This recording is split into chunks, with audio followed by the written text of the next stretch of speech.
Hello, अस्सलाम वालेकुम, good morning.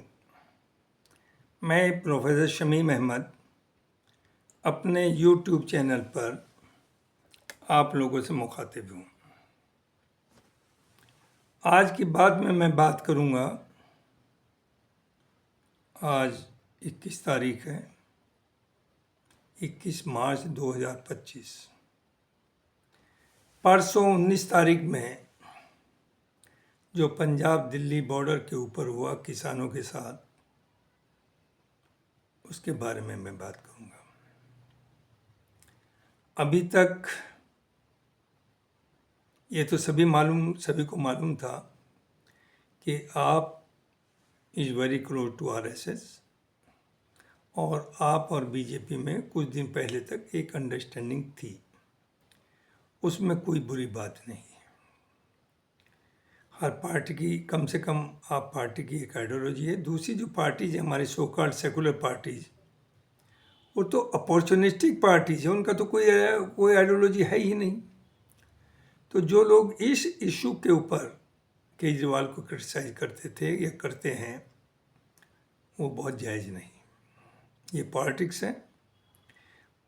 सच पूछे तो पॉलिटिक्स में ना कोई आइडियोलॉजी है हिंदुस्तान में, ना कोई सोच है, सिर्फ और सिर्फ हाउ टू कैप्चर पावर। और यही दिल्ली में। लेकिन मैं आज भी कहूँगा कि आप पार्टी ने जो कुछ करके दिखाया वो औरों से अलग था। और अब जो दूसरी पार्टीज कर रही हैं, कहीं कंसेशन दे रही हैं या फ्री बीज कही उन्हें, वो सिर्फ और सिर्फ आप पार्टी यानी केजरीवाल की देन है। अब आगे आइए। अफसोसनाक ये है, जहां आप पार्टी, मैं समझता हूँ दे विल बी लूजिंग, बहुत नुकसान उन्हें उठाना पड़ेगा। वो जो एक कहावत है कि घर का कुत्ता ना घर का ना घाट का, वो चीज़ होने जा रही है कि देखिए, कांग्रेस की भी मजबूरी है कि अगर उसे सर्वाइव करना है तो ये रीजनल पार्टीज की कॉस्ट पर है। और आप पार्टी भी इसीलिए अलायंस नहीं करती थी कि जो वोट काटेगी बीजेपी, ये कांग्रेस, वो बीजेपी का नहीं बल्कि आप पार्टी के पास जो वोट आया है वो बाय एंड लार्ज वो वोट है जो कि कांग्रेस का है। वही पंजाब में है और वही दिल्ली में था और वही और जगहों पर था। और यही प्रॉब्लम है आपकी दूसरी रीजनल पार्टी की, जो मैं बार बार कहा, अखिलेश हो या ममता हो या आपका कर्नाटका हो या तमिलनाडु हो। ये तमिलनाडु तो खैर बिल्कुल अलग है, या हैदराबाद, आंध्रा। तो सबको यही है रीजनल पार्टीज को, कांग्रेस पनपती है तो हमारा नुकसान है। लेकिन यहाँ आप पार्टी ने खुद ही अपना बहुत बड़ा नुकसान कर लिया है। जो मैसेज गया है, जिस तरह से लोगों को वहाँ उठाया, बुलडोजर का इस्तेमाल हुआ उनके खेमे, जो किसान लीडर्स थे, एक साल से मोर देन ए ईयर बैठे हुए थे, जिस तरह से उनकी मीटिंग होती है सेंट्रल मिनिस्टर से, पार्टी के भी उसमें लीडर्स मिनिस्टर्स होते हैं, और जैसे मीटिंग होती है बाहर निकलते ही उनकी गिरफ्तारी हो जाती है। उस सबसे जो मैसेज गया है मैसेज में, आपकी नीयत कोई भी हो, आप पार्टी वालों, वो यही गया है कि आपने बीजेपी का जो प्लान था उसे इम्प्लीमेंट कर दिया। उनका प्लान यही है कि एमएसपी पे वायदा किया, एक कमेटी बनाई और आगे उस पर प्रोसीड नहीं किया। और जहाँ तक एमएसपी का सवाल है, वो इसमें सिर्फ, मैं नहीं समझता, बीजेपी तो कर ही रही है, लेकिन उससे पहले कांग्रेस ने भी यही किया। और कभी जो रीजनल पार्टीज हैं, चाहे वो समाजवादी हो, चाहे बीएसपी हो, चाहे वो तृणमूल हो, इन्होंने भी कोई इतना स्ट्रांगली किसान के फेवर में आवाज़ नहीं उठाई। एमएसपी पे कोई नहीं चाहता किसान ऊपर आए। हम इसे अन्नदाता कहते हैं, लेकिन अन्नदाता के साथ जो हम कर रहे हैं वो सबके सामने है। एक है एमआरपी, मैक्सिमम रिटेल प्राइस। वो जो इंडस्ट्रियल है, जो प्रोडक्ट पैदा कर बनाता है, वो सारे खर्चे डाल करके कभी कभी तो जितने में उसकी कॉस्ट आती है उसका 2 गुना के 10 गुना इवन 100 गुना तक MRP डालता है। और कभी कभी हम खुश होते हैं कि इस पर तो 50% डिस्काउंट दे रहा है वो 50 नहीं, चुका ऑलरेडी उसमें 80%, 200%, 300% तक का प्रॉफिट लगा करके MRP लिखता है। और किसान आप उसकी फसल का 100 रुपये बढ़ाते हैं और 1000 रुपया उसका खर्चा बढ़ जाता है, जो उसके इनपुट्स हैं उन सब की कॉस्ट जो है, चूँकि वो इंडस्ट्रियलिस्ट के हाथ में है, उस पर कोई कंट्रोल नहीं है उसके रेट के ऊपर। तो ये उम्मीद की जा रही थी कि आप फेवरेबल पार्टी है पंजाब में, और आप पार्टी जो है, जो उससे पहले जब वो रहे सालों तक और जिसमें 750 किसान मरे, जिस तरह से आप पार्टी ने सपोर्ट दी, तो ये उम्मीद कोई कर ही नहीं सकता था कि आप पार्टी ये हरकत करेगी पंजाब के अंदर। लिहाजा वो भले ही से जस्टिफाई कर रहे हो कि हाँ आपकी इकोनॉमी डाउन जा रही थी, किराया बहुत महंगा पड़ रहा था, इंडस्ट्रियलिस्ट का दबाव था, वो कुछ भी हो। देखिए इंडस्ट्रियलिस्ट जो है वो है ज़्यादा से ज़्यादा 2 और 5% बिजनेस वाला। किसान 80 से 85% है हर स्टेट के अंदर, पंजाब में भी। तो ये तो मैं भी मानता हूँ कि इसमें दो राय नहीं कि जब वो रास्ता बंद था तो उस पर ख़र्चा भी बहुत ज़्यादा आ रहा था, प्रॉब्लम्स आ रही थी, लेकिन उसे इस तरह से रिजॉल्व करना बाय फोर्स, उन्हें उठाना, बुलडोज करना उनके खेमों को, उनकी गिरफ्तारी करना, इससे मैसेज इतना डैमेजिंग गया है पार्टी के लिए कि इसे ये अब सुधार नहीं पाएंगे। उस चीज़ को हम भी मानते हैं, प्रॉब्लम तो थी, लेकिन वो प्रॉब्लम तो सालों से थी और आप तो सपोर्ट दे रहे थे। और प्रॉब्लम तो आती है जब भी कहीं कोई झंझट होता है, गांव के पास हो, कोई रोड जा रही है, रोड ब्लॉक कर देते, जबकि रोड ब्लॉक करने से कोई बीमार है, कोई अर्जेंट काम से जा रहा है, कोई एग्ज़ाम देने जा रहा है, सबका रास्ता बंद हो जाता है, छूट जाते हैं उनके एग्ज़ाम और वो इंटरव्यूज़ और ये सब कुछ। लेकिन चूँकि जो एजिटेटर्स हैं वही जानते हैं कि जब तक ये सब नहीं होगा तो लोग सुनने को तैयार नहीं। जब उन्हें प्रॉब्लम होती है तभी वो सुनते हैं, सपोर्ट में भी आते हैं, और सपोर्ट में जायज़ बात के लिए आ रहे हैं, गलत बात के लिए तो कभी ना आइए, चाहे जान भी चली जाए। तो आप पार्टी ने जो किया वो अनइमेजिनेबल बुरा किया, बड़ा तकलीफ देह है, और मूवमेंट तो फिर दोबारा खड़ा हो जाएगा।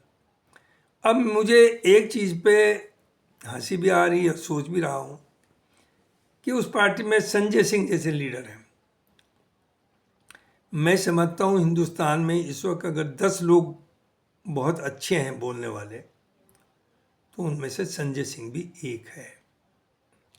और संजय सिंह की जो सोच है, देखिए सोच किससे अंदाज़ा होता है, उसकी बात करने से, उसका की इमोशन से, उसके फेस वैल्यू से सबसे अंदाज़ा हो जाता है कि आदमी क्या सोचता है।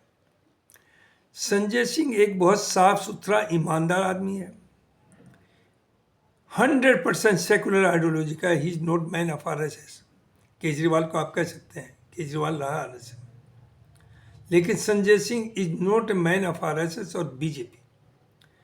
और वह आदमी इनोसेंट था और जेल रहा, और जो सोच रहे थे कि जेल से बाहर आने के लिए दबके, उस जैसा आदमी आपके पास कोई है ही नहीं है। He is among the rares. तो उन्हें मैं समझता हूँ वो ही इज ट्राइंग, चूँकि पार्टी की मजबूरी होती है, एक डिसिप्लिन भी होता है, he is trying to defend but he is not able to defend. तो मुझे यही हो रहा है कि उनका क्या होगा, वो कैसे सर्वाइव करेंगे आप पार्टी के अंदर। मैं समझता हूँ जिस तरह से इस वक्त राहुल गांधी पार्टी को लेके चल रहे हैं, राहुल गांधी ऐसा नहीं, 60 साल तक कांग्रेस ने भी वो गलत किया जो दुनिया में कोई नहीं कर सकता।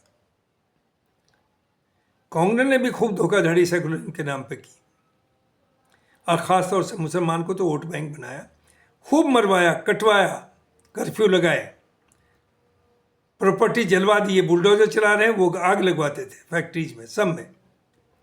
PSC साथ है, मॉब चल रहा है, आग लगे, तेल छिड़क के आग लगवा दे। ऐसा नहीं कि वो दूध से धुली है। समाजवादी पार्टी ने भी, आपको मालूम है मुजफ्फरनगर में क्या किया था, 1 लाख आदमी एक जिले से घर से बेघर हो गया था। और उनके जो तंबू लगे हुए थे, जहां वो अपने ही शहर में शरणार्थी थे, उन्हें जनवरी के महीने में रात के 1 बजे बुलडोज करा दिया गया था, आग लगवा दी गई थी। तो दूध से धुला कोई नहीं है। ये जो सिंपैथी दिखाई जाती है सिर्फ वोट के लिए है। लेकिन हाँ, मैं ये समझता हूँ, maybe I am also wrong, कि राहुल गांधी में एक चेंज आई है बहुत बड़ी जब से उन्होंने पदयात्रा की है, और वो लोगों का दुख उनमें का हिस्सा बन करके उस दुख को महसूस कर रहे हैं और देख रहे हैं। और अब यही वजह है, वो किसी से ये नहीं कह रहे कि मेरी पार्टी में हुक्स और क्रोक्स और डकैती चोरी करके आप मेरी पार्टी में आइए, आप साफ सुथरे हो जाएंगे, जो बीजेपी कर रही है। वो ये कहता है कि जो हमारी आइडियोलॉजी से एग्री करे वो हमारे साथ है, वरना आप दूर रहिए। गुजरात में जो कहा, लेकिन करे तो क्या करे, अकेला आदमी क्या करेगा। कितना भी अच्छा कॉज लेके आप चलें, अच्छे से अच्छे आदमी को लाएं, कुछ क्रिमिनल्स उनके साथ लग जाते हैं अपने फायदे के लिए भेष बदल करके। तो वही है कि ही इज ट्राइंग हिज बेस्ट। लेकिन खुशी की बात यह है कि जब टॉप लीडरशिप ईमानदार होगी, साफ सुथरी होगी, तो नीचे भी उम्मीद की जा सकती है कि काफ़ी हद तक बदलाव आता है। और उसके साथ भी बड़े अच्छे अच्छे लोग हैं। कृष्ण कन्हैया, जिसे पूरी कोशिश की साइड लाइन करने की, पहले कम्युनिस्ट पार्टी में थे, कांग्रेस में आया, उसे टिकट नहीं दिया, क्या क्या उसके साथ नहीं हुआ, लेकिन फाइनली राहुल गांधी रियलाइज उसका इस्तेमाल कर रहे हैं। ऐसे कांग्रेस में बहुत अच्छे अच्छे लोग हैं, हर पार्टी में अच्छे लोग हैं, ऐसा नहीं है। बस सिर्फ फर्क ये है कुछ में परसेंटेज अच्छे लोगों की कम है और मक्कार, करप्ट, बेईमान, चोर ज़्यादा है। कुछ में उल्टा है कि गलत भी लोग हैं, लेकिन मेजोरिटी अच्छी है और उसकी सोच अच्छी है, एक आइडियोलॉजी है। हम बात कर रहे अपोजिशन पार्टीज कि हम तो सोशलिस्ट हैं, अरे दूर दूर सोशलिस्ट नहीं, डकैती और चोरी का माल भरा हुआ है घरों में, और यही वजह इनमें दम नहीं है। ये जानते हैं जिस दिन, चूँकि कोई भी सेंटर में गवर्नमेंट हो, उसके पास सबका काला चिट्ठा होता है। पहले कांग्रेस के पास था एक ज़माना, याद करिए जब यूपीए हुकूमत थी, मायावती में, बीएसपी में, समाजवादी में आपस में बेहद दुश्मनी थी, लेकिन दोनों सपोर्ट करते थे यूपीए को, चूँकि दोनों की फाइल थी। ये तो पॉलिटिक्स, यहाँ पॉलिटिक्स का करप्शन है। तो इस वक्त जहाँ तक राहुल गांधी का है, he is trying his best. तो मैं समझता हूँ इस तरह के सब लोग, संजय सिंह खास तौर से, कांग्रेस उन्हें रिक्वेस्ट करे, कांग्रेस उनके पास जाए, कांग्रेस उनसे खुशामद करे, ये नहीं कि वो आपके पास आए कि सरकार मुझे ले लीजिए, हेल्प विथ यू। आप जाइए, अच्छे लोगों को अगर चाहते हैं तो उन्हें लेके आइए और उन्हें जिम्मेदारी भी दीजिए। ये नहीं कि साहब पहले तो ये वहाँ थे और उन्हें आप पार्टी में ले लें और उसके बाद उन्हें कोई लिफ्ट ना, कोई जिम्मेदारी ना दें, ऐसे नहीं चलेगा। तो इस तरह के बहुत से लोग हैं, हर पार्टी में अच्छी सोच के लोग हैं, सेकुलर सोच के लोग हैं, जो इंक्लूसिव पॉलिटिक्स की बात करते हैं, जो जस्टिस की बात करते हैं। उन सबको अब टाइम आ गया कि उन पार्टी से बाहर आए और राहुल गांधी की लीडरशिप को ये कि कांग्रेस में आकर के उसे मजबूत करें और फिर आप जंग लड़ें, पॉलिटिकल जंग लड़ें। बीजेपी